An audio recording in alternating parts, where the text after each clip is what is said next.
Des coups, des insultes, des menaces, les inspecteurs du permis de conduire en ont assez. Le nombre d'agressions de la part de candidats recalés a quasiment triplé cette année. Alors on passe d'une dizaine seulement à une trentaine. Ça peut paraître peu, mais c'est une conséquence, selon les syndicats, et oui, de la réforme du permis de conduire. Réforme qui a permis d'augmenter d'un coup le nombre de places disponibles. Du coup, certains candidats arrivent sans être prêts. Forcément, déception à la sortie. Laurent Deville est le secrétaire général adjoint du syndicat SNICA FO.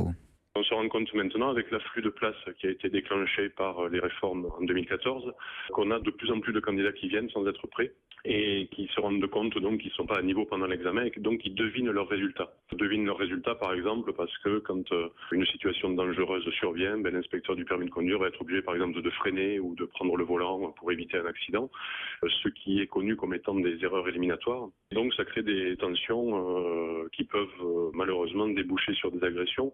En avril dernier, on a eu l'agression la plus violente. C'est un candidat qui a asséné un coup de poing en plein visage d'un collègue sur la région parisienne et ce dernier a perdu même une dent. Donc il y a eu un procès.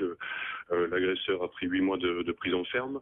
Là récemment, on a une collègue dont l'agresseur a dit je vais revenir te couper la tête et la planter sur le portail du centre d'examen. Donc vous imaginez un peu les traumatismes que ça peut créer. Donc c'est souvent des insultes, des agressions et puis des menaces.